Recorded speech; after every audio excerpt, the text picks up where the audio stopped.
সাবেক আইজিপি বেনজির আহমেদের রিসোর্টে কি নেই? এর মধ্যে যেই সুযোগ সুবিধাগুলো রয়েছে সে তার সব যদি আপনারা জানেন, চোখ কপালে উঠবে। Savannah eco resort and natural park, এটি সেই রিসোর্টের একমাত্র সুইমিং পুল। দেখতেই পাচ্ছেন, এক প্রকার কৃত্রিম পাহাড়ের আদলে সেটি তৈরি করা হয়েছে। এখানে ৩০০ টাকা ব্যয়ে প্রতি ঘন্টায় এই সুইমিং পুলে সাঁতার কাটেন আসলে যারা এখানে ঘুরতে আসেন তারা। এর বাইরেও একটি বিশেষ সুবিধা রয়েছে। এই যে দেখতে পাচ্ছেন দোতলা যেই ডুপ্লেক্স ভিলাগুলো, সেগুলো এক একটি রাতে থাকার জন্য যেমন ভিলা নামে পরিচিত, তার পাশাপাশি এটি কিন্তু স্পা সেন্টার।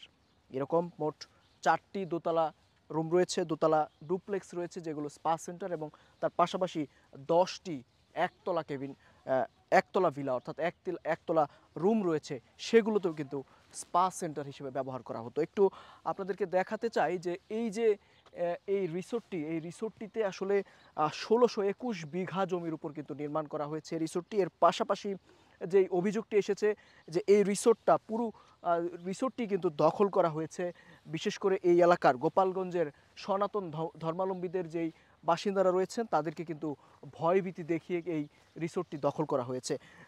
সেই রিসোর্টের জায়গাগুলো দখল করা হয়েছে। এই এই বেনজির আহমেদের এই অভিযোগ নতুন নয়। এই বেশ কয়েকদিন যাবতই এই ধরনের অভিযোগ কিন্তু তার বিরুদ্ধে পাওয়া যাচ্ছে। আমরা সেই রিসোর্টে এসেছি, রিসোর্টের যেই পরিবেশ আমরা দেখেছি এক প্রকার এখন কিছুটা থমথমে, তবে এক সময় আসলে এই অজপাড়া গায়ে এই রিসোর্টে কিন্তু ধনাঢ্য ব্যক্তিরা আসতেন। তার কারণ এই যে রিসোর্টে একদিনে যদি আপনি সারাদিন থাকেন খরচ করতে হতো 7,000 টাকা, এবং যদি রাতে থাকেন তবে সেক্ষেত্রে 13,000 টাকা গুনতে হতো। এই রিসোর্টের পাশাপাশি এই যে 7 এবং 13,000 টাকার যেই প্যাকেজগুলো রয়েছে সেখানে কিন্তু মদের আসর অর্থাৎ কমপ্লিমেন্টারি মদ দেয়া হতো, এবং সেই সব সুযোগ সুবিধার জন্যই বিশেষ করে ঢাকা থেকে ধনাঢ্য ব্যক্তিরা কিন্তু তারা এখানে আসতেন, এই ধরনের সুযোগ সুবিধা তারা উপভোগ করতেন। আমরা এই সাভানা ইকো রিসোর্ট, এই রিসোর্টটি পুরোপুরি একদিনে হয়তো বা ঘুরে দেখা সম্ভব নয়, পুরোপুরি হয়তো ঘুরে দেখতেও পারিনি, এবং যতটুকু জানতে পেরেছি যে এই সাবেক আইজিপি বেনজির আহমেদের নামেই এই এলাকায় প্রায় 1500 বিঘা জমি কিন্তু তার দখলে রয়েছে, এবং যার বেশিরভাগই কিন্তু অবৈধ অর্থ। এই রিসোর্টের মূল আকর্ষণ এই ধরনের রুম, অর্থাৎ ডিম আকৃতির এই রুমের মধ্যে, শীততাপ নিয়ন্ত্রিত রুমের মধ্যে অত্যাধুনিক সুযোগ সুবিধার পাশাপাশি রয়েছে আসলে থাকা খাওয়ার যে বিশেষ ব্যবস্থা।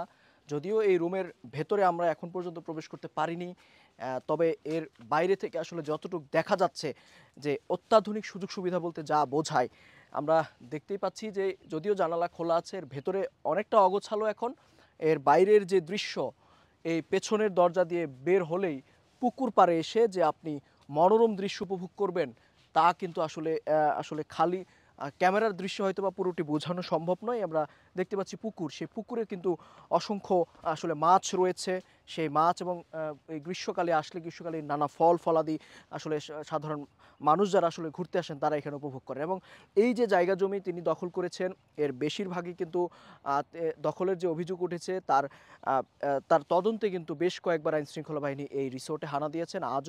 আজ মঙ্গলবার, সেই মঙ্গলবারেও জাতীয় রাজস্ব বোর্ডের পক্ষ থেকে কিছুক্ষণ আগেই এখানে হানা দেওয়া হয়েছে, এবং তারা যেটি বলছেন যে এই রিসোর্টের অসংখ্য কর ফাঁকির অভিযোগ তারা পেয়েছেন। অবৈধ সম্পদের অর্জনের যে অভিযোগ তার বিরুদ্ধে রয়েছে সেটি আগেই, আজ তারা নতুন করে অসংখ্য কর ফাঁকির অভিযোগ পেয়েছে, এবং তার আসলে কত টাকা সেই কর ফাঁকি হয়েছে সে বিষয়ে কোনো সুনির্দিষ্ট তথ্য এখনো জানা নেই, তবে সেই সংখ্যাটা যে বিশাল সে বিষয়ে কিন্তু তারা আমাদেরকে ধারণা দিয়েছে। একটু জানিয়ে রাখি যে এই যে মোট সম্পত্তি, অর্থাৎ এই সম্পত্তি এখন পর্যন্ত যে অভিযোগ উঠেছে যে তিনি দখল করেছেন সনাতন ধর্মাবলম্বীদের কাছ থেকে, সেই বিষয়ে কিন্তু সুনির্দিষ্ট করে এখন পর্যন্ত জাতীয় রাজস্ব বোর্ডের কর্মকর্তাদের কাছে কোনো অভিযোগ যায়নি। যে যদিও অভিযোগ গেলে তারা এই বিষয়ে তদন্ত করবেন এমনটাই কিন্তু আমাদের আশ্বাস দিয়েছেন। এবং যেটি বলা হয়েছে যে আসলে এর আগেও আমরা জানি যে আপাতত কিছুদিন আগেও এই রিসোর্টের জায়গা জমি কিন্তু জব্দ করা হয়েছিল, এবং জায়গা জমি জব্দ করার পর প্রকৃতপক্ষে আপাতত জেলা প্রশাসনের পক্ষ থেকে এই রিসোর্টটি পরিচালনা করা হচ্ছে।